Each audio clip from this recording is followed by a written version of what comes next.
Caw. We're back with another reflection on the Daily Vedantic. Welcome back, y'all.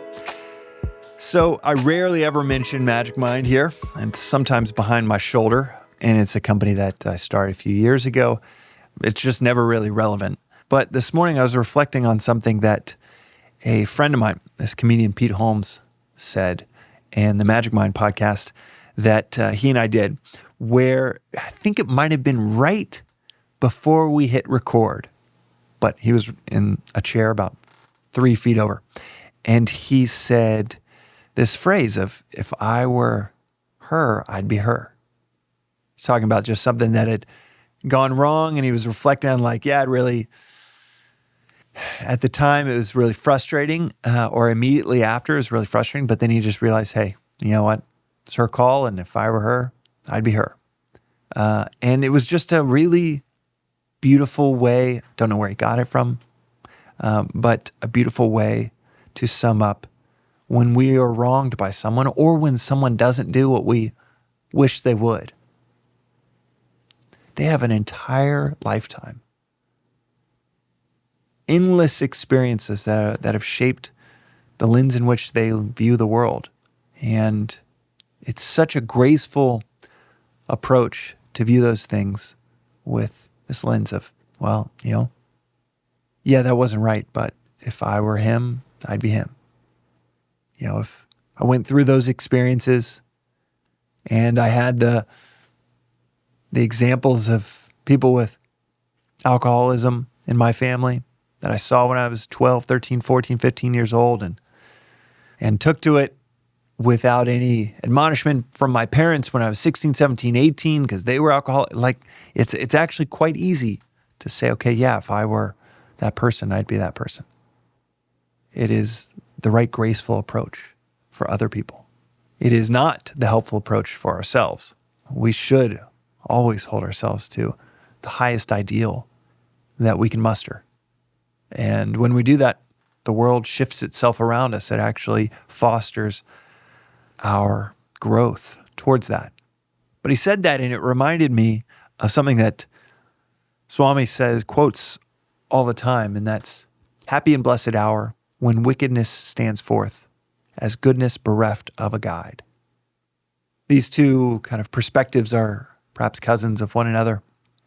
And I really love this one. I thought about what Pete said for the last few days, and I think about this quote from Maurice Maeterlinck that Swami quotes all the time, because it's such a helpful way to look at these perceived evils in the world around us, not as some supernatural force that's coming for you and I, and you've got to watch out for, and you've got to distance yourself from anyone that does anything remotely evil in our minds. But instead, it is the compassion that Christ gave to those that were murdering him on the cross when he said, Father, forgive them, for they know not what they do.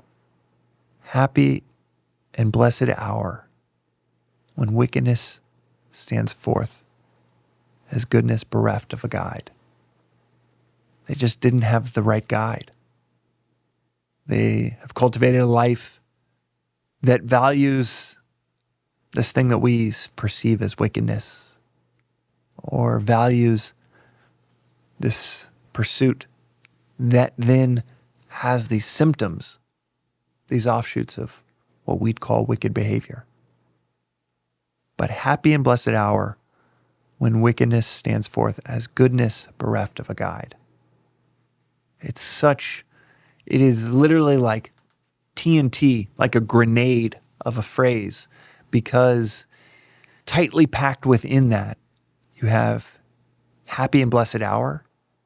When you have that perspective shift, you have the actual shifted perspective of wickedness standing forth as goodness bereft of a guide. And then it's very easy to have the reflection afterwards of, wow, I'm so thankful for the guides that I've had in my life. The reason I love this kind of cherry on top of happy and blessed hour, it's for our own benefit. There is a happiness to reorienting the world around this idea that it's not this supernatural force. Vedanta does not talk about evil like there is a satanic force that is manipulating the world around us. Satan is the personification of desire, even in the conventional religions that have Satan in Christianity, Shaitan in Islam, which translates to distance. It is the symbolic representation, the personification of distance between us and God. Diablos, the root of diabolical, of the devil in Greek, actually means thrown apart. So when we get past the elementary cartoonish version of what these devils, what evil represents, we get to not this 10-foot tall guy with horns is doing. We get to our distance from God, our disunion, our thrown apartness, our disorientation, this obstacle of desire that stands in the way. And with the right guide, we can overcome that. And part of that pursuit is a reorientation even when we encounter wickedness, encounter evilness around us. And we meet it with compassion, saying, wow, this person thinks this is the right thing to do because they are bereft of a guide. But at their core, there is goodness. That's a lot for some people to hear. That is a beautiful reorientation for other people when they hear that. But speaking for myself, it's one of the most powerful phrases, quotes that Swami will mention. And it is such a happy thing to recognize the inherent goodness in the world around us, the inherent goodness within ourselves, the value of a guide, and the happy and blessed hour when we recognize with the proper internal view, internal development, and with the right inward reflection, maybe one day we can be that guide. That's today's daily reflection on the Daily Vedantic. We'll see you next time. Thanks for listening to the Daily Vedantic. This reflection is part of a free repeating 2-year course in Advaita Vedanta. Rooted in the timeless wisdom of the Upanishads, arguably the oldest philosophical texts on earth, you can begin with episode 1, which gives the 15-minute overview of the whole philosophy of Vedanta, or you can join the journey with any episode at any point. But the critical aspect of this course, of understanding and mastering anything, is to study and reflect, even for 10 to 15 minutes on the timeless each day, preferably at the start of your day.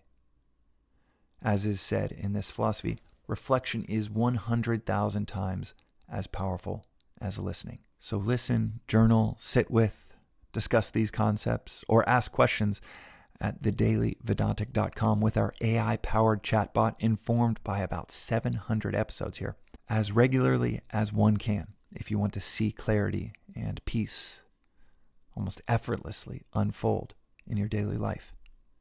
And if it doesn't result in a near immediate increase in clarity and peace, then toss aside and feel free to never listen again. One of the things that you might notice is after 7 or 8 days in a row, this doesn't feel like a discipline. This feels like a visit with a best friend to dive into the timeless with daily reflection. Within a few days, it becomes one of your favorite parts of the day.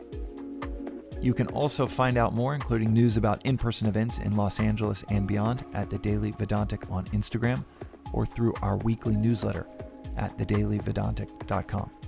Additionally, check out the links in our show notes for more resources like the books that are mentioned most frequently in the episodes, including Vedanta Treatise, perhaps the simplest and most straightforward read on this philosophy I've ever come across. Until next time, and from the entire team that works on the Daily Vedantic project, thanks for listening.